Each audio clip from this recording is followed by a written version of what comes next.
The Bohemian Club? As you say, the Bohemian Club? That's where all those rich Republicans go up and stand naked against redwood trees, right? I've never been to the Bohemian Club, but you ought to go. It'd be good for you. Get some fresh air.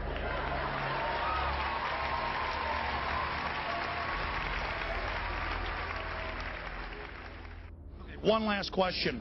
I read a Washington Times article many years ago where you had a comment about the organization, and then now it's been in the Wall Street Journal, it's been in a lot of different newspapers, and that's the Bohemian Grove. And back in, what was it, 1996, when you joined as a Clinton advisor, the Republicans were criticizing you. Oh, what about Bohemian Grove? And then you countered them by saying, hey, I don't run around in the woods naked. What did that mean? Here is the before-mentioned Washington Times article where he said, I didn't run around naked like they do. I don't know what quote you're referring to. I'm not aware of any quote like that. Listen, I am a happy member of the Bohemian Grove. I like the folks who come there, and it's really inappropriate for me to talk about the group beyond that. Thank you. Have you been there for the ceremony with the cremation of care? Frankly, I don't think that's something I need to talk to you about. Really? That's right. Well, I'm Alex Jones, and I snuck in there in 2000. I'm the guy that blew it wide open and got the video. It's been on national TV. Well, I disrespect you for that. You do? I do. But there's a lot of big public officials going in there. Don't we deserve to know? I don't know anything about you, and I don't know anything about your film. But if you go in there with an understanding, you violated that understanding by releasing that film, and I don't respect you for that. Really? But we have public officials. I'm sorry. You took an understanding when you went in there that you would not do that film. And did you have an understanding when you went in there? No. Did you crash it? Yes. Yeah, and it has no trespassing signs there too, doesn't it? No, they put them up after. Oh, I'm I sorry. Just walked in. I'm sorry, sir. I've been there before. I know what the circumstances are, and I'm sorry you violated the understandings. That was not a gentlemanly thing to do. But what about the ritual? Is the ritual genuinely?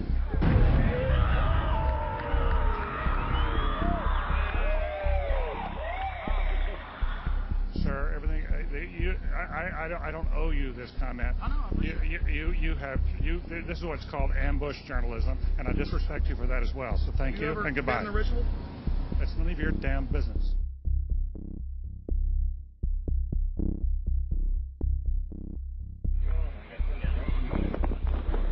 Wow.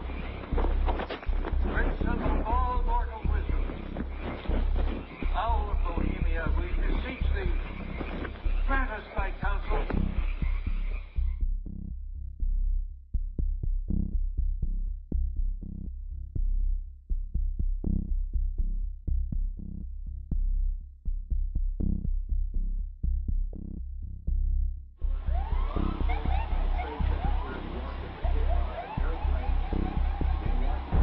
Oh my God! Oh my God! Oh my God! Oh my God! Oh my God! I told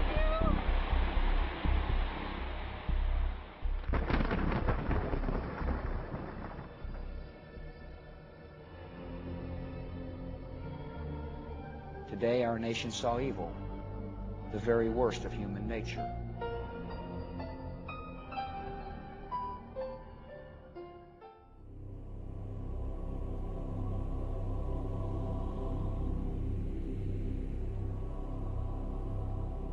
They had exactly the same agenda, and that was for bringing in this New World Order. I heard George Bush talking at that time. He was talking to Bill Clinton, and I've since photographically recorded it and wrote it verbatim in our book, that when the American people became disillusioned with Republicans leading them into the New World Order, that Bill Clinton, as a Democrat, was going to be put into the office of president. This was decided in 1984. Actually, I'd heard about it even prior to that. But that, as of 1984, they were already discussing it as an absolute fact. The CIA is carrying out mind control on countless numbers of unwitting American victims. And he even went so far as to say the basic methods that they use in this mind control: hypnosis, drugs, and torture. Three parts of policy that they had adopted there. The second one was to find a way of being able to get total control of people's minds. And that would be done by taking hypnotism out of the realm of the occult and introduce it as a new science for the benefit of mankind.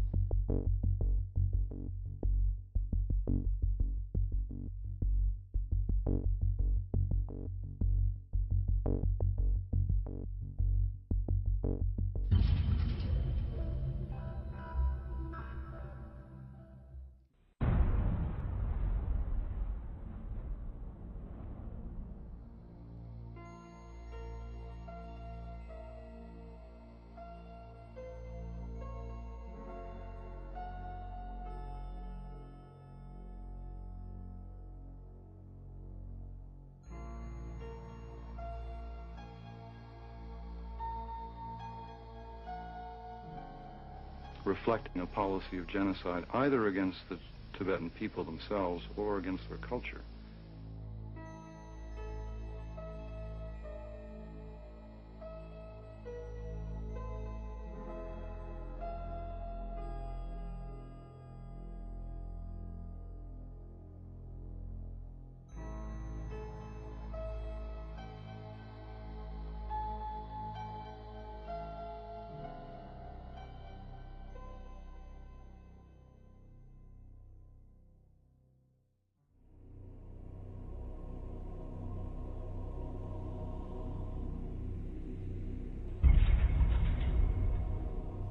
Once I realized I had met an honest, genuine, high-level Freemason who told me there were 13 levels of Freemason above the 33rd degree, and that these people were God. There was no God, they were God. So I asked them about their plans to kill people, and they said, yes, there are too many people on the planet. We need to get rid of several billion, and war doesn't seem to work, so we're going to use disease and starvation.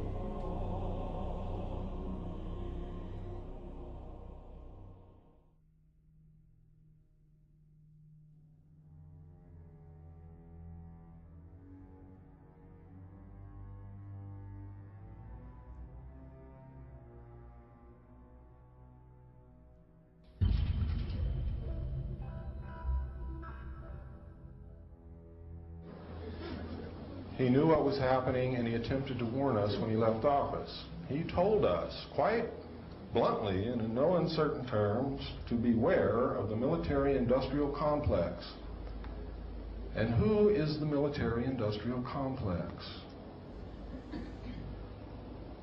It is the members of the Council on Foreign Relations, and since the inception of the Trilateral Commission as well.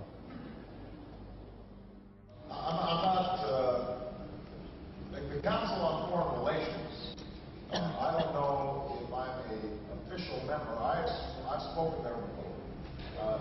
It basically is just a forum where a bunch of people talk about foreign policy. Was made up of the Executive Committee of the Council on Foreign Relations. Now, it is extremely significant that you understand that the first 6 members from the government, along with President Eisenhower, were also members and longtime members of the Council on Foreign Relations. They believed in that organization. They believed in its goals, which was one world government.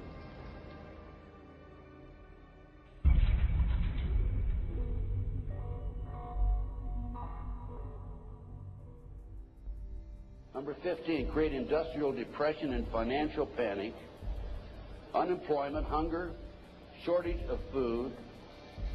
Use this to control the masses or the mobs, and use the mobs to wipe out all those who dare to stand in the way. Well, I'll tell you right now, every expert I've talked to is talking about food shortage.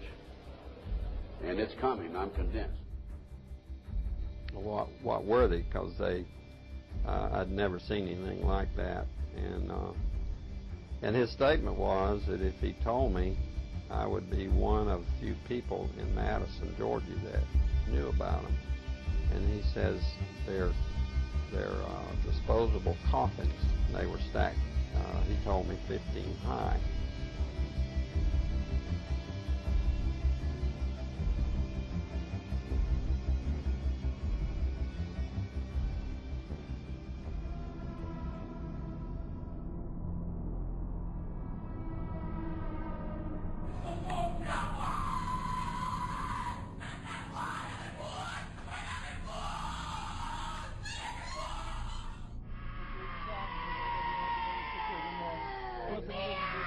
Scusa Maria, è di Cristo, è di Cristo, è di Cristo. Ecco, ecco.